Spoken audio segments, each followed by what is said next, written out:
Vi skal tale om syrer og baser. Ups.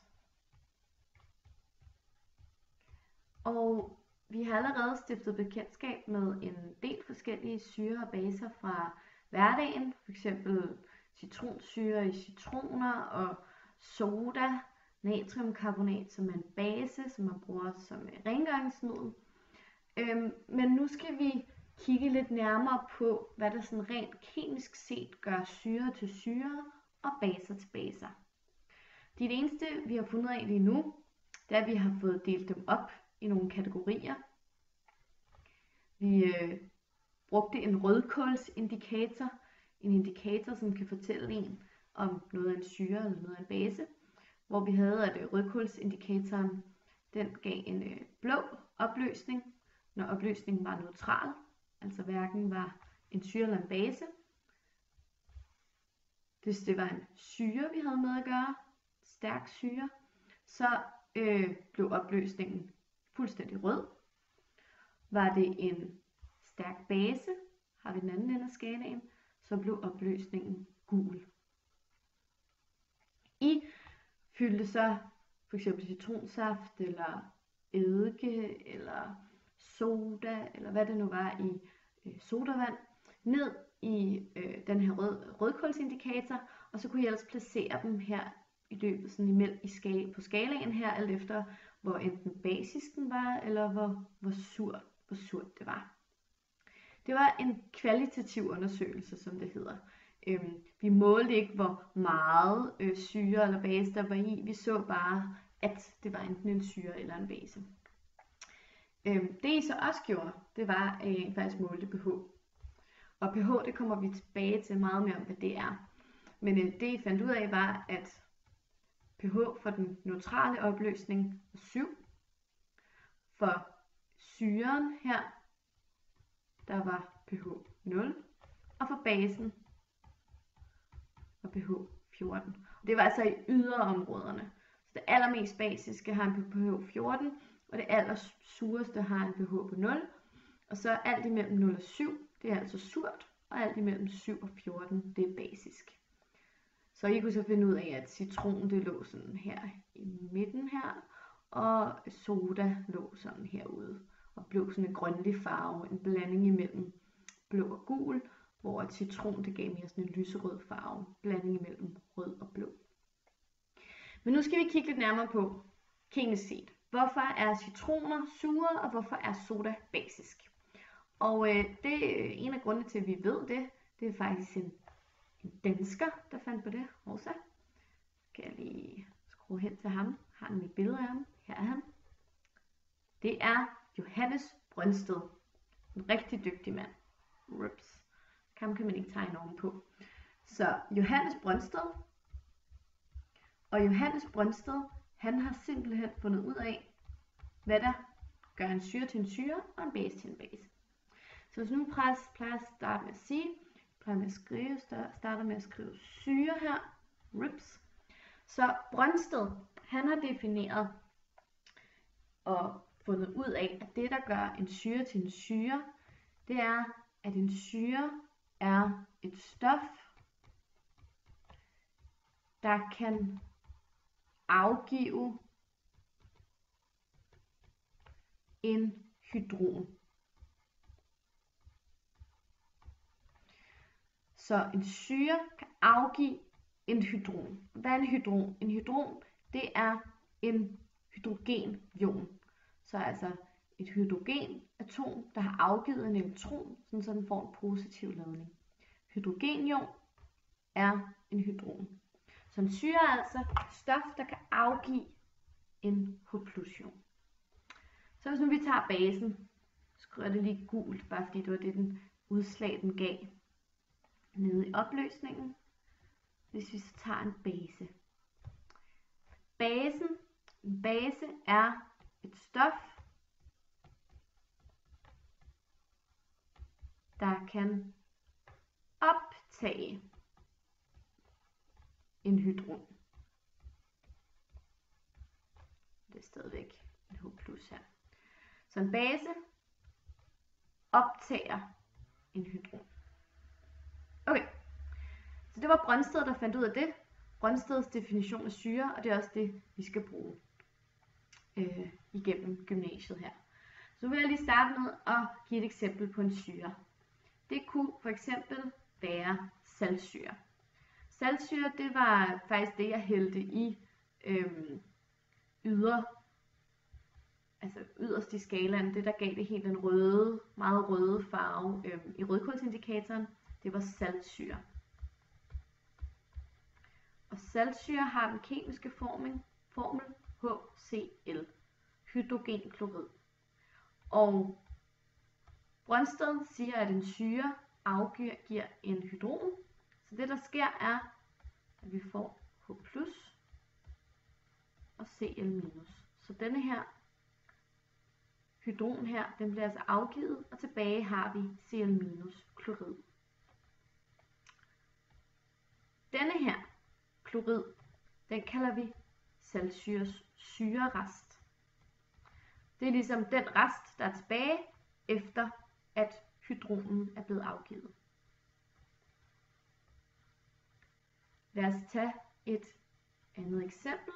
Lad os kigge på en base. Og der kunne vi for eksempel kigge på ammoniak. Det er også noget, man kan finde hjemme i køkkenskabet. Ammoniak. Ammoniak har den kemiske formel NH3. Det er ammoniak. Og den kan altså, ifølge Brøndsted, hvis det er en base, optage en hydrogen. Så vi lægger lige en hydrogen til her. Og hvad får vi så? Denne her, den hopper ind og sætter sig der.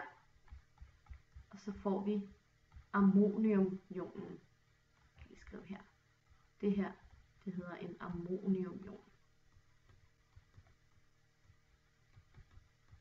Det var altså et eksempel på en syre, som afgiver en hydrogen, og en base, der optager en hydrogen. Så lad os lige kigge lidt nærmere på noget, som vi bruger hele tiden. Vand. Vand har nemlig den sjove egenskab, at vand faktisk både kan optage og afgive hydroner. Så vi kan skrive op, vand, det bliver så først, da vi den afgive en hydron, og tilbage har vi så OH-. Så det ene H, der er jo 2 H, og herover det ene H er blevet smidt med en ion her, og så har vi OH- tilbage. Og vi kan se, at ladningen går op. Vi har ikke nogen ladning herover, men her har vi 1 plus og 1 minus, så det hele passer godt sammen. Så her fungerer vand altså som en syre. Men vand kan også fungere som base. Så vand kan altså optage en H+. Og det vi så får ud af det er H3O+.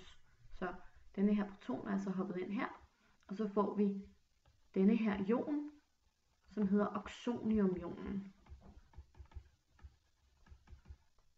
Meget vigtig ion, oxoniumion. H3O+. Og det er faktisk virkelig smart. Her der kan har vand så opført sig som en base. Så altså afhængig af hvilke omstændigheder vand er i, så kan vand enten opføre sig som en syre eller som en base. Og det er altså rigtig, rigtig smart.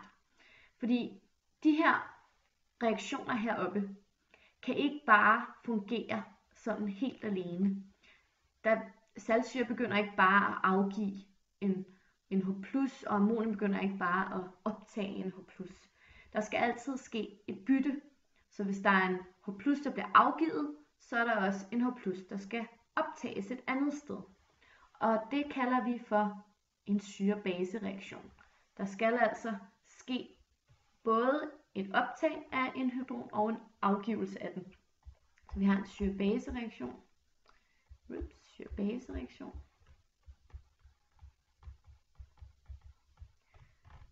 Der skal både ske en afgivelse og en optagelse af H+-ioner. Det er smart, at vi så har vand, som kan fungere både som syre og som en base. Fordi hvis vi så opløser en syre i noget vand, så vil vand opføre sig som en base.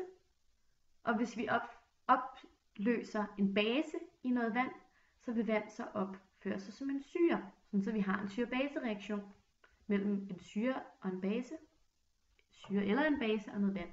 Jeg kan lige give et eksempel på det. Vi kunne for eksempel tage kulsyre.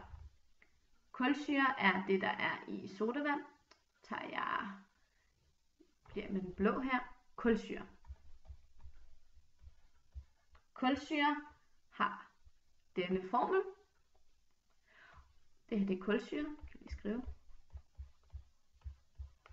Og når kulsyre reagerer med vand, så fordi det er en syre, kulsyre, så vil den altså afgive en proton til vand.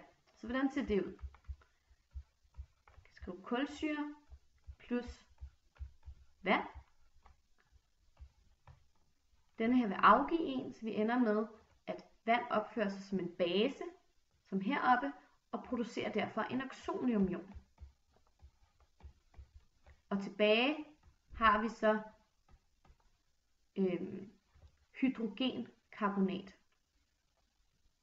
Så den har smidt et H, der er kun et H tilbage, og så kommer der et minus på. Og det her, det er så kulsyres syrerest. Jeg skal måske lige huske at sige heroppe, at heroppe der er hydroxidionen. Det er vands syrerest. Det er det, der er tilbage efter, at vandet har smidt en hydron. Men hernede er det altså hydrogenkarbonat. Der er, der skal man være en lille t. Der er kulsyres syrerest. Men I vil lægge mærke til, at der er jo faktisk stadig en hydrogen tilbage. Så hvis vi lige blander lidt mere, hvis vi tager hydrogenkarbonat plus vand, så kan den faktisk smide endnu en hydron og give den til vand. Så vi får igen oxoniumionen, og så tilbage, der har vi carbonationen her, som så er hydrogenkarbonats syrerest, denne her.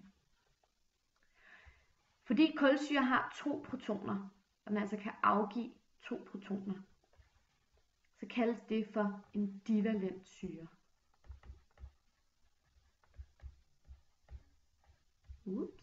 Divalent syre.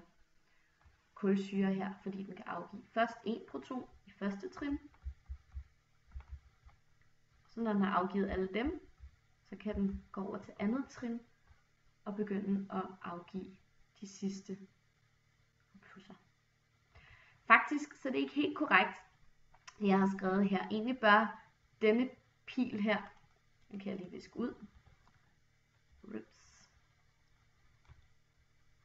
ikke være en pil, men derimod en harpun.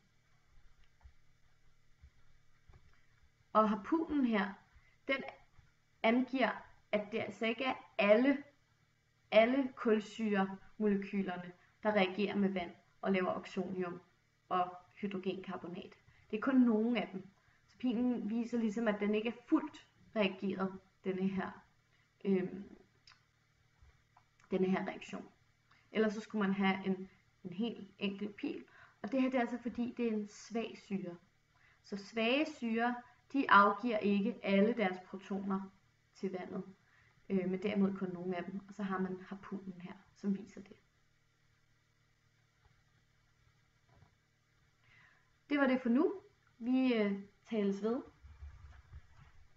om nogle flere ting senere.